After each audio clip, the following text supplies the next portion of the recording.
Mesdames et messieurs, tout le plaisir est pour moi de vous présenter votre magazine de prédilection Synopsis qui passe souvent sur votre chaîne. Synopsis reçoit ce jour dans son numéro, mais c'est Corneille Mulumba. Il est pionnier de l'Union pour la démocratie et le progrès social et puis parmi le membre fondateur de cette formation politique chère, Etienne Tshisekedi Ouamulumba, et puis auteur de plusieurs ouvrages. Avec lui, nous allons parler de l'actualité politique bouillante de l'air en République démocratique du Congo. Comme vous le savez, l'actualité reste dominée par la décision du Parlement angolais sur l'envoi des troupes angolaises à l'est de la République démocratique du Congo. Tout cela s'inscrit dans le cadre de solutionner la question de l'insécurité à l'est de ces pays de Lumumba, mais aussi et surtout la marche organisée ce jour par Noël Tiani sur la question des postes de souveraineté élite en mort engagé, sur la question de l'identité et de l'appartenance dans une nation. Bonsoir, M. Corneille Mulumba. Bonsoir, M. Edi Kabé. M. Corneille Mulumba, d'entrée de jeu, comment interprétez-vous le problème sur l'envoi des troupes angolaises à l'est de la République démocratique du Congo, décidé bien évidemment par le Parlement angolais ce jour? M. Kabeya, avant d'entrer dans le vif du sujet, Oui. je voudrais vous inviter à constater la différence de rigueur dans la gestion des affaires publiques dans cette décision. Vous constatez que l'Angola, vous l'avez dit, il y a un débat au Parlement. Le Parlement angolais va décider s'il faut, oui ou non, envoyer des troupes sur un sol étranger, en l'occurrence en RDC. Donc le Parlement va décider, en fin de compte décider cela.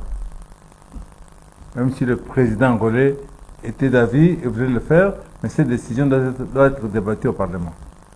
En RDC, Oui. nous avons fait entrer un autre pays dans la communauté des pays de l'Afrique de l'Est, là, sans qu'il y ait de moindre débat parlementaire.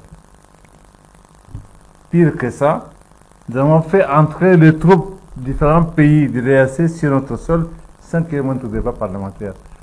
Vous vous rendez compte, le président de la République n'est pas propriétaire du Congo, il est le gestionnaire pour 5 ans. Au bout de 5 ans, c'est notre qui prend, et ainsi de suite.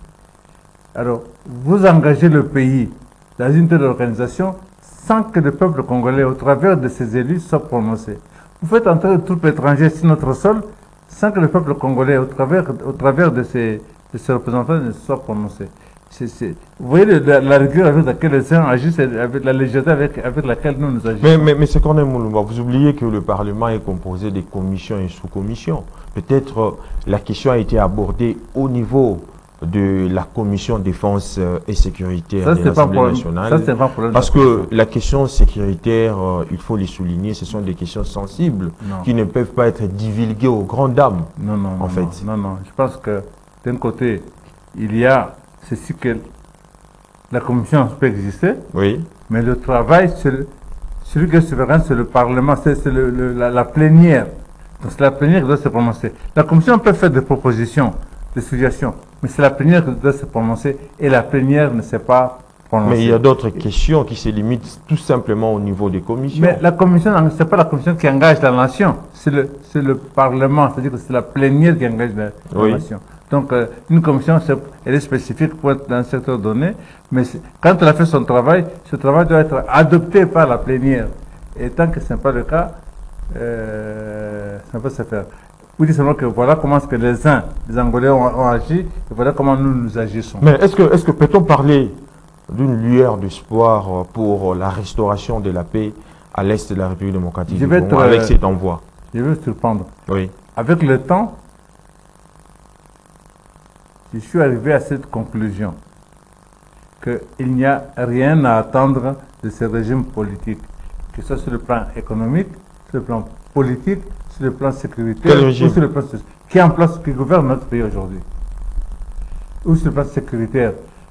Oui, mais on doit être rigoureux, nous les Congolais. La complaisance ne paye pas. Si vous continuez à prendre des positions parce que celui-là c'est mon frère, ou parce que celui-là est de mon village, ainsi de suite, alors on a encore des comportements primaires. Et c'est un autre objectif. Ce que nous faisons de la politique, c'est pour la nation, c'est pour ce peuple. Prenez conscience, si ce n'est pas encore fait, que le problème de dossier sécuritaire, c'est quoi? C'est des dizaines, des centaines, des milliers de nos compatriotes qui sont tués chaque année dans le nord Kivu et dans l'Ituri là-bas. Chaque année, on tue. Donc, il s'agit de la vie. Et on tue comment? Et nous aussi, on parle des questions sécuritaires avec un verre de timbre à la main ou bien un verre de choses à la main. C'est pas ça. On doit être très rigoureux. Quand on veut s'engager dans la politique, quand on veut assumer des responsabilités, c'est parce qu'on a quelque chose à... Excusez-moi, les efforts entrepris par le président de la République sur le plan diplomatique pour ne serait-ce que résoudre ces problèmes de l'insécurité, ne vous dit absolument rien? Non, ça ne me dit rien. Comment ça? Ça me dit, écoutez, des troupes rwandaises sont sur notre sol. Oui. Sont sur notre sol. Je n'ai entendu quasiment aucune mesure radicale prise par le gouvernement. Nous n'en parlons pas parce que le Premier ministre, on ne l'entend pas. Il est inexistant. Il est inexistant. Les efforts diplomatiques, que vaut la diplomatie si vous n'avez pas une armée forte? Que vaut la diplomatie si vous n'êtes pas armé? Nous attendions ce que vous voulez voir un cortège de 500 camions plein de militaires congolais en route vers l'est. Je voulais voir des avions gros porteurs de troupes, transporteurs de troupes, débarquer des milliers de jeunes, de personnes dans le Kivu. Je voulais voir que voilà, nous avons pris contact avec tel pays du monde qui est intéressé par notre cobalt, notre lithium, bien notre cuivre. Excusez-moi, mais vous oubliez que le tout c'est fait progressivement. Je termine par la phrase, s'il vous plaît. Oui. Que tel pays qui produit les armes modernes, les armes sophistiquées, avec lesquelles nous pouvons faire le troc, les armes contre nos minéraux. Parce que notre cobalt, nous ne le mangeons pas. Que vaut notre cobalt si les Congolais sont en train de mourir tous les jours?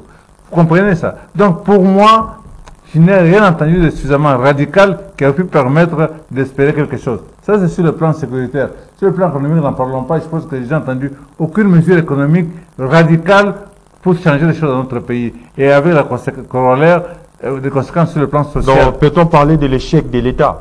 Mais ça, c'est clair. Ça ne se discute même pas. On doit être très rigoureux, monsieur le journaliste. Il faut être très rigoureux. Le Congo a besoin de patriotes qui soient à la prise de décision. Parce que les décisions, ce n'est pas moi à prendre à la légère. Ces décisions, vous savez, quand un médecin, un chirurgien se trompe, comme une erreur, il a un mort sur les bras. Quand un pilote d'avion commet une erreur, fait un crash, vous avez des dizaines de personnes qui sont décédées. Quand un homme politique commet une erreur, c'est des milliers, des dizaines de milliers, parfois des millions de personnes qui perdent la vie. Ou bien le pays lui-même qui disparaît. Donc, je souhaite vraiment que nous ayons beaucoup de... Mais vous oubliez que cette guerre, c'est une guerre économique qui n'a pas commencé aujourd'hui. Oui. C'est depuis peut-être 1960 oui. que l'attrait de nos richesses du sol et du sous-sol pose problème aujourd'hui pour notre pays. Oui. Et à partir de cela, il y a eu la guerre de Moba, la guerre de 80 jours à l'époque du maréchal, la sécession katangaise, ainsi de suite.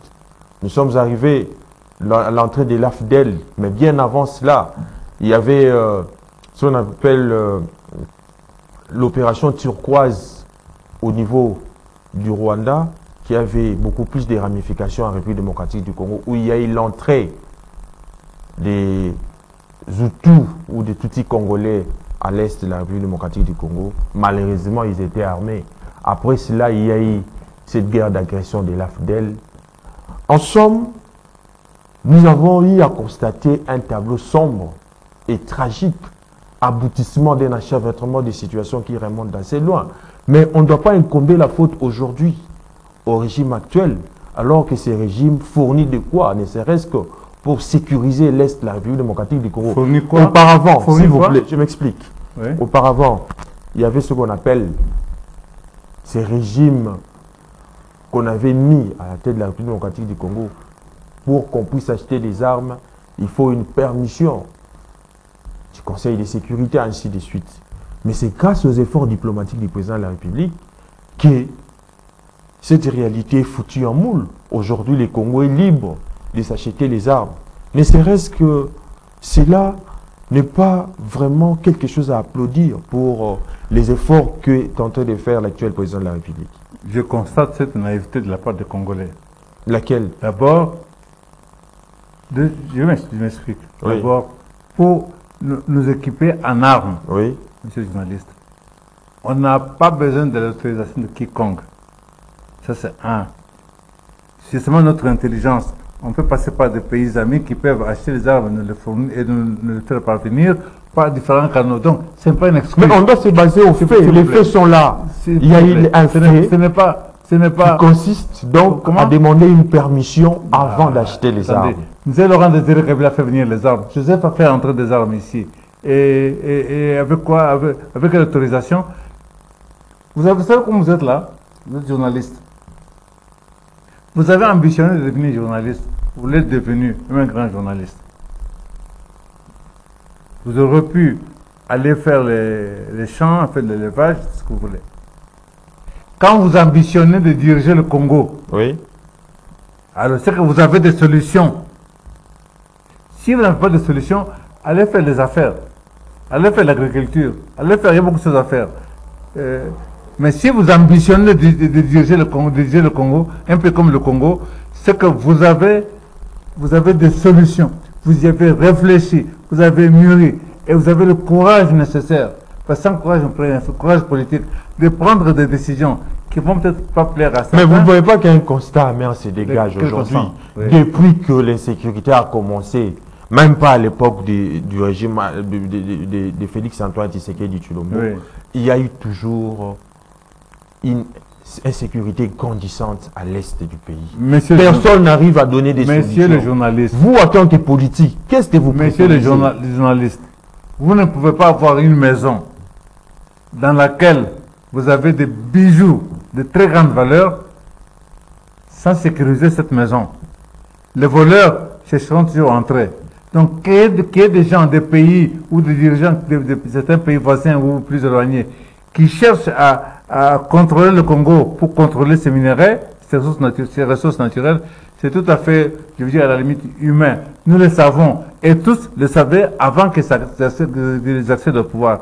La question est, qu'avons-nous fait pour nous sécuriser? Qu'avons-nous fait pour sécuriser notre pays? Un pays comme la Corée du Nord a 25 millions d'habitants. La Corée du Nord a 1 250 000 soldats, plus de 5 millions de réservistes. Qu'est-ce que nous avons fait pour nous équiper en armes? Mais il faudra du temps avant que cette notion du bien-être soit une réalité. Il faudra du temps. Ça s'agit de bien-être. Vous savez quoi? Le pouvoir actuel, n'est-ce pas, le président de la République en l'occurrence, a eu quelque chose d'exceptionnel, une chance exceptionnelle dans le sens que il y a eu une passation pacifique et civilisée de pouvoir. Oui. Donc il y a eu remise, reprise. Oui. Il n'y a pas eu de coup d'État où vous venez, vous n'avez rien, vous ne contrôlez rien. Il n'y a pas eu un renversement par la rue où vous arrivez, il n'y a rien. Vous devez partir à zéro. Et ici, nous avons un pouvoir qui a fait 18 ans, avec lequel vous faites une remise reprise. Vous savez ce qu'il y a eu de bon et de mauvais dans le régime précédent. Vous ajoutez du bon sur ce qu'il y a eu de bon et vous avancez. Chacun apportant sa pierre. Mais, donc, on ne peut pas dire que voilà, on fait comme si on débarquait, qu'on ne savait rien, on ne connaissait rien. Non.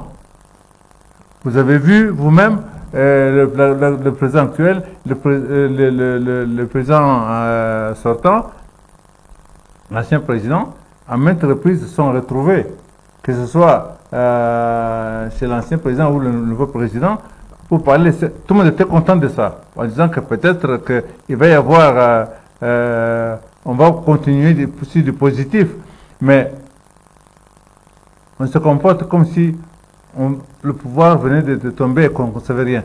Kagame, nous connaissions. L'état de notre pays, nous connaissions. Quelles sont les priorités? Quelles priorités nous devons faire? Vous avez appris les 100 jours et combien de millions qui ont été dépensés dans 100 jours.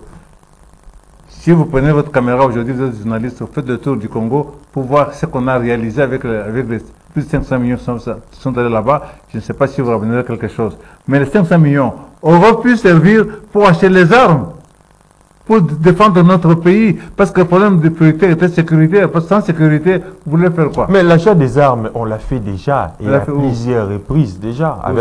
Il y a eu des collaborations militaires entre la République démocratique du Congo et la Russie, bien évidemment, pour l'achat de ces armes. Et puis, il y a la Turquie, et ainsi de suite, d'autres pays. Mais c'est tous ces efforts-là. Je veux dire ceci, non. Je veux dire ceci. Je parlais de la Corée du Nord, je disais que la Corée du Nord, 25 millions d'habitants, 1 million et demi de soldats, plus de 1 million 250 000 soldats. La question est, connaissant la situation, connaissant l'ennemi, qu'est-ce que nous avons fait pour recruter, former et avoir une armée d'au moins 1 million, 2 millions de soldats? Attendez. Mais vous oubliez que... Laissez-moi terminer, non? Vous oubliez laissez-moi terminer. Vous oubliez que la République avait déjà engagé... Laissez-moi terminer, s'il vous plaît. Ces processus... Laissez-moi terminer, s'il vous plaît. De la formation militaire au niveau des Kitona. J'ai dit ceci. Vous oubliez cela, M. Corneille Moulouba. J'ai dit ceci. Qu'est-ce que nous avons fait pour avoir au moins 1 million, si pas 2 millions de soldats, pour être en mesure de... Mais il faut attendez, laissez-moi terminer la phrase, non? Pour pouvoir protéger ce pays. Nous avons un centre de formation de commandants à Kotakoli. Combien de commandants sont formés à Kotakoli? Parce que la guerre de basse intensité que nous mène, on a besoin de commandants. On en a formé combien? Combien de parachutistes nous avons formés? Combien d'hélicoptères nous avons achetés? Vous comprenez le problème?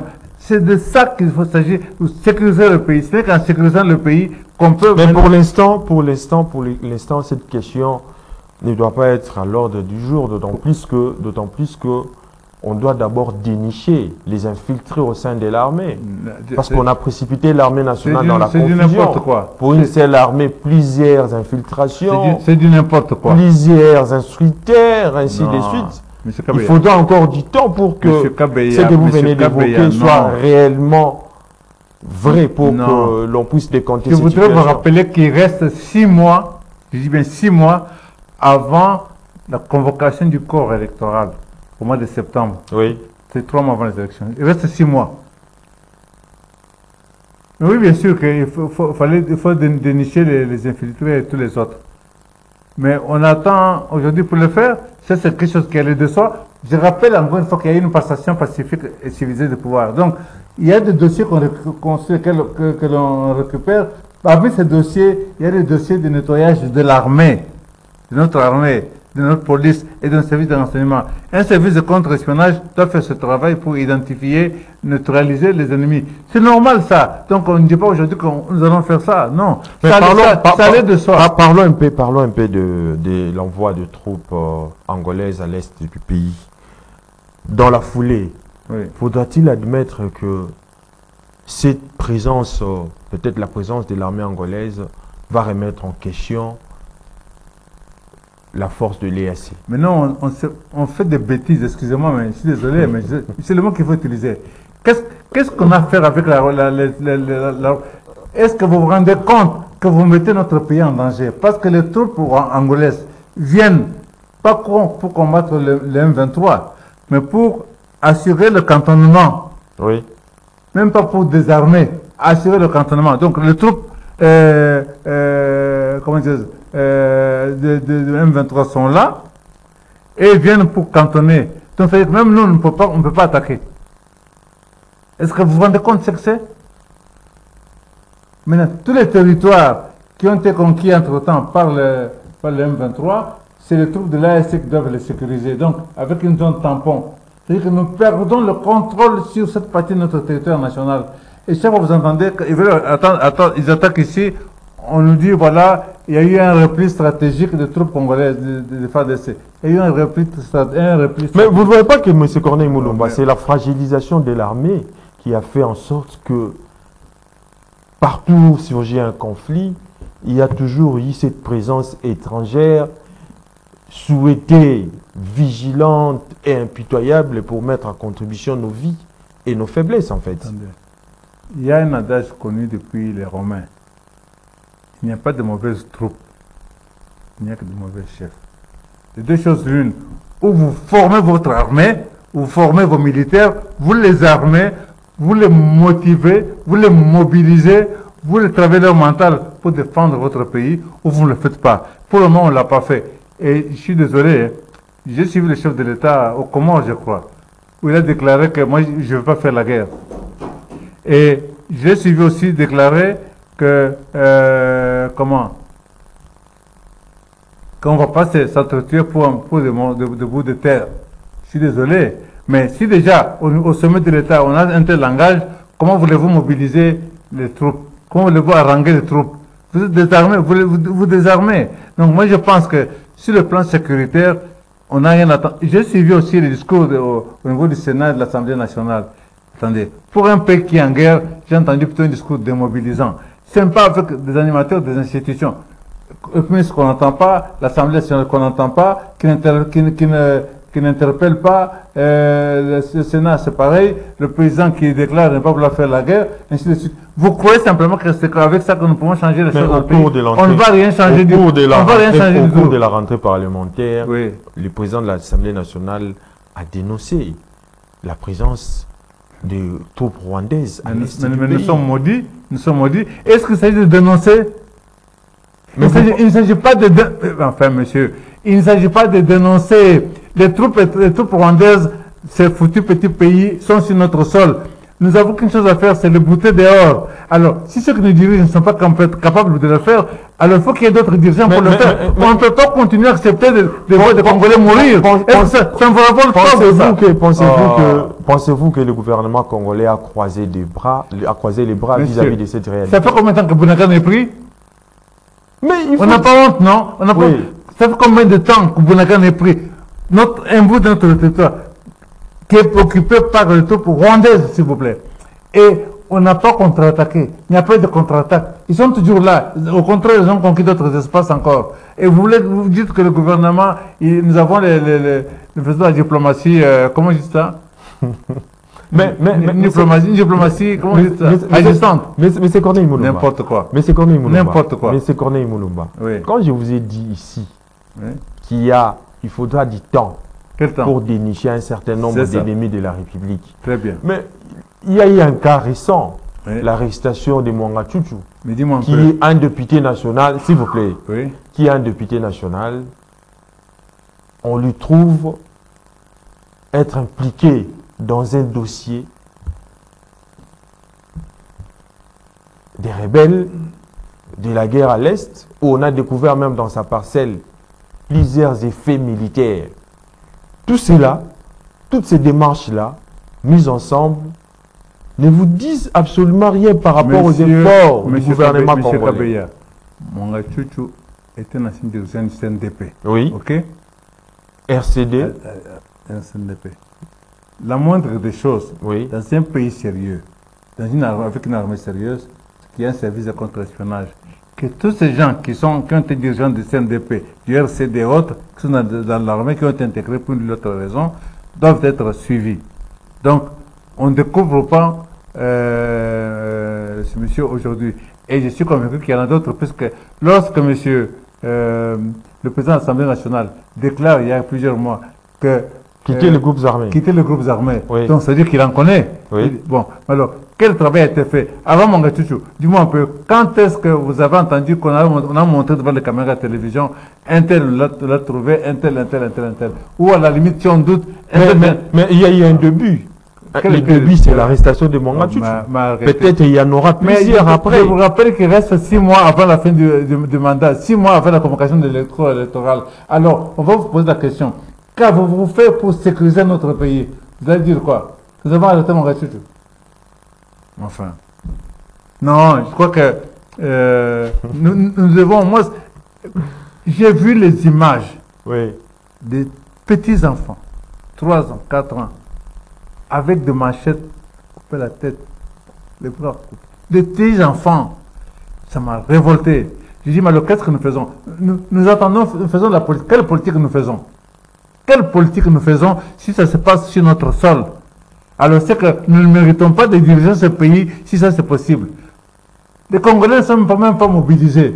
Mais je n'ai pas entendu une fois nos dirigeants, le Premier ministre ou le Président de la République, s'adresser aux Congolais et les mobiliser, les haranguer. Même pas. Les troupes. Et vous pensez que vous rejetez en moule, Vous êtes complaisant. vous remettez en question Oui. la mobilisation, tous azimuts, Quelle initiée mobilisation? par les chefs de Il n'y a l'État. pas de mobilisation. Quelle mobilisation il y a? Lorsqu'il a appelé recrutement. le jeune. Oui, c'est très bien, c'est une bonne chose. Oui. Mais les jeunes que vous recrutez aujourd'hui, il faut les former avant de les envoyer au combat. Ça, c'est un. J'insiste et je répète que nous avons une armée de plus ou moins 150 000 soldats, que la Corée du Nord, qui est un petit pays, plus petit que le nôtre, qui a 25 millions d'habitants, a une armée de 1 250 000 soldats. Un pays comme la RDC, avec ce que nous avons comme ressources naturelles et tout qui a tout ce que le monde nous envie, il nous fallait un minimum de 2 à 3 millions de soldats. Mais c'est pas Alors, le donc, Moulumba. pour moi, c'est ça. Au moins, il faut faire ça pour que les autres comprennent qu'on ne peut pas attaquer la RDC. Il faut une grande armée.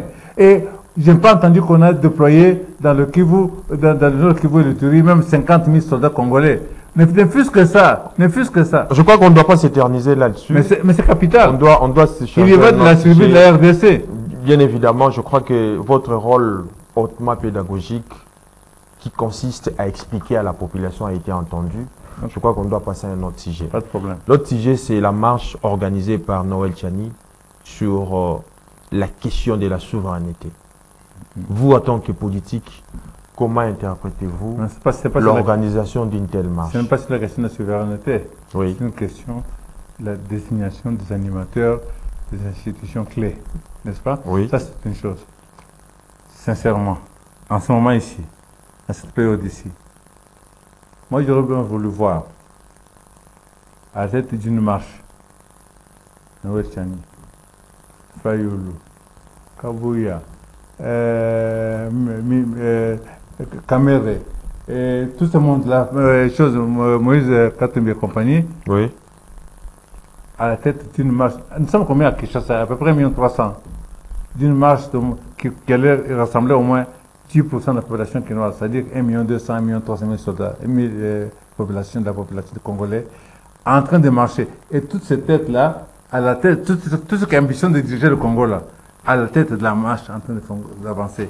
Et à côté de ça, on verrait les évêques, on verrait les archevêques, on verrait Mais la Mouka, les pasteurs. S'il vous plaît, monsieur Dani, Marcher pour l'Est du pays, pas pour ça. Mais ils ont marché, il y a eu une marche organisée par Martin Fayoulou et Matata Pogno pour la paix à l'Est du pays. Je me suis fait le comprendre.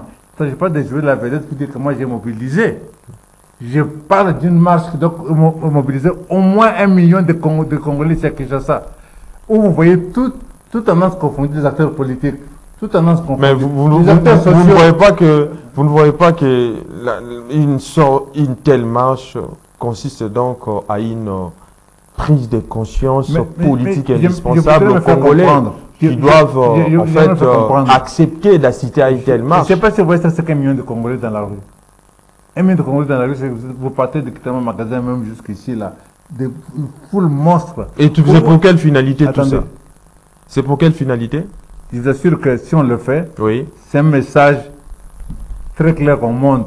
Très clair au monde et particulièrement à tous ceux qui sont derrière Kagame et compagnie là. Tous ceux qui financent Kagame, qui arment de Kagame. Donc on parle de Congolais, maintenant ont compris, ils vont se fâcher. On peut mettre fin à cette guerre-là si au moins on montre que là-dessus, tous les Congolais, petits, grands, hommes, femmes, jeunes, vieux, tout le monde se mobilise. Tous les acteurs politiques, tous les acteurs sociaux, les religieux, les hommes de droits de l'homme, tout ce monde-là se mobilise et on fait une marche qui réunit au moins 1 million de Congolais. Le monde entier va transmettre des images. Ils vont voir que, attention maintenant, ça va déraper. Mais vous ne voyez pas que c'est le travail d'une élite, d'une classe dirigeante. Mais nous avons tous ces partis. On dit qu'on a combien de partis politiques? On a une floraison des partis politiques. Il y en a plusieurs. Alors, 900 partis politiques. Oui. Si chaque parti politique, si nous avons 900 partis politiques, si chaque parti politique mobilise 1000 personnes, ça nous fait 900 000, nous sommes près des millions. Alors, donc, ou bien nous n'avons pas de parti politique, nous avons des mouvements de soutien des Moupao, n'est-ce pas? Et à ce moment-là, disons ce qui est, il n'y a pas de parti politique. Parce que s'il y avait des partis politiques, consciencieux politiquement, alors on aurait cette marche d'au moins 1 million de Congolais. Mais revenons un peu sur cette changera. marche, sur la défense des postes de souveraineté, cette marche organisée là. Est-ce que cette marche a sa raison d'être pour le moment? C'est pas question que ça raison d'être, parce que le Parlement se réunit, et Oui. moi je regrette que cette question qui a été soumise au Parlement, hein, jusqu'aujourd'hui, le bureau du Parlement ne l'est pas soumise au débat. Hein, au débat. Il fallait le faire. Les Congolais sont maîtres chez eux, ils débattent et ils décident. Mais au moins, mettre ça au débat, on n'a pas mis au débat. Et je pense que l'intention de Tchani était de créer les conditions pour que le Parlement se saisisse de ce dossier. C'est légitime. Mais cette question est déjà résolue par la Constitution. Mais la Constitution, c'est notre Constitution. Hein? C'est notre Constitution. Donc, on peut la changer. Et pour changer, on peut l'amender. Et l'amender n'a pas besoin d'autorisation extérieure pour ça. Nous pouvons le faire nous-mêmes. Si nous estimons qu'elle est ainsi, il nous appartient, comme à n'importe quel Congolais, de faire des propositions.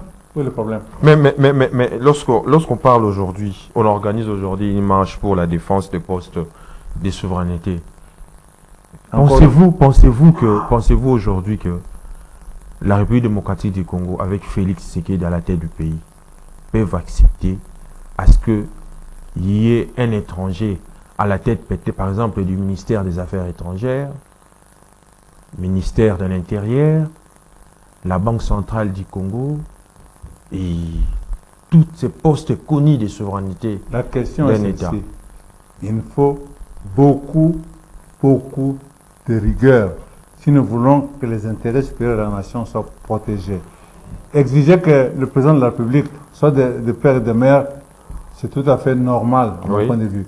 Et il y a des pays où on exige que le grand-père et la grand-mère soient de nationalité. D'autres qui estiment que l'épouse doit être aussi de nationalité. Donc, chaque pays, les écrivains sont un pays indépendant.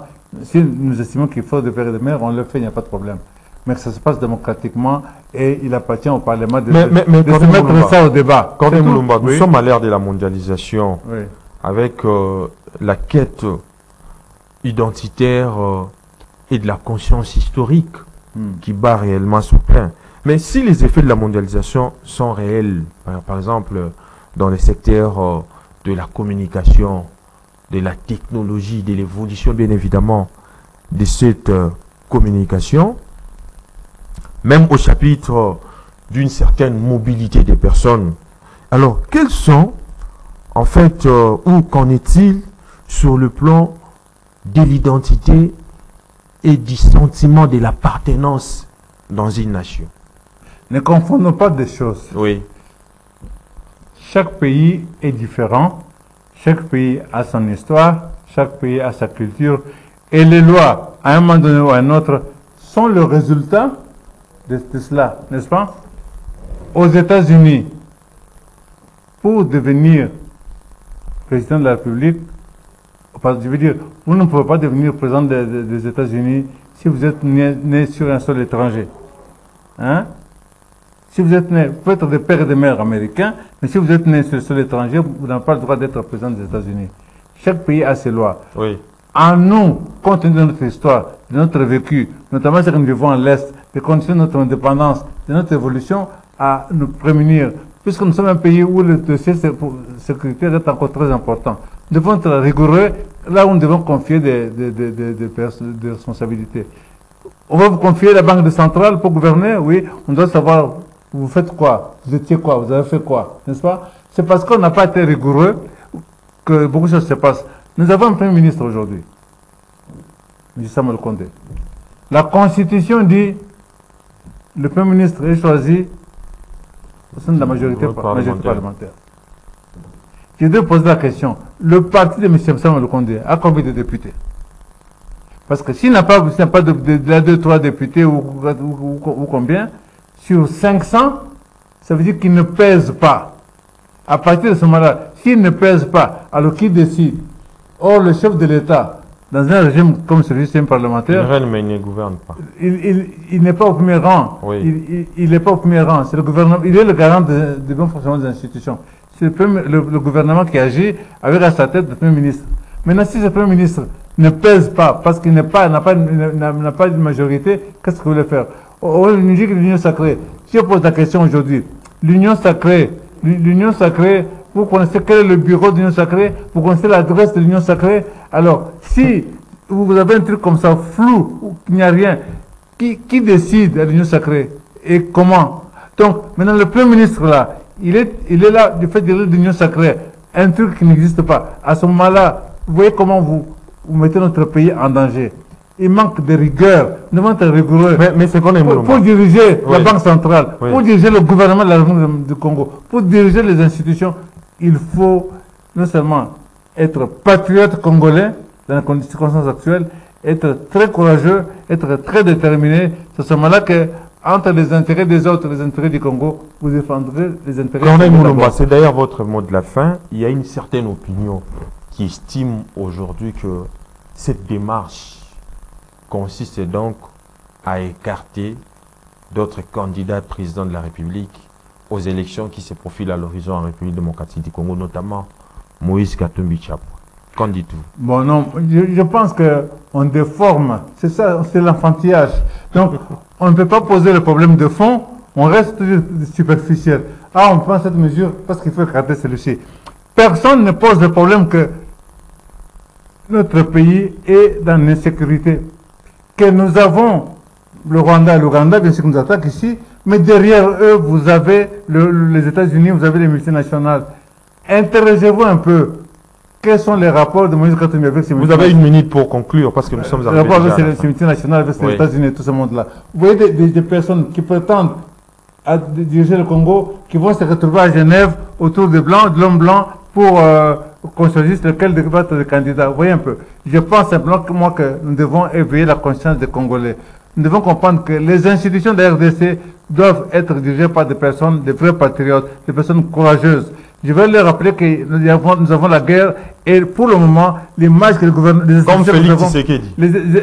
L'image des animateurs actuels des institutions, oui, soit président, soit gouvernement, ou pour moi, ne semble pas donner l'image des personnes qui sont déterminées et qui peuvent nous rassurer qu'il faut mettre fin à la situation, que notre pays ne va pas nous être arraché. Mesdames et messieurs, nous sommes arrivés pratiquement à la fin de cette émission. Je vous rappelle que nous avions ici pour vous M. Corneille Moulumba. Avec lui, nous avions abordé la question de l'envoi de troupes angolaises à l'est de la République démocratique du Congo, mais aussi surtout la question de la défense des postes de souveraineté en République démocratique du Congo à travers bien évidemment une marche organisée par M. Noël Tchani, initiateur de la loi sur le père et de mère. C'est par ces credos de M. Corneille Moulumba que nous mettons un terme à cette émission Synopsis. On se retrouve donc le vendredi prochain avec un autre invité, mais d'ici là, portez-vous bien et bonne suite.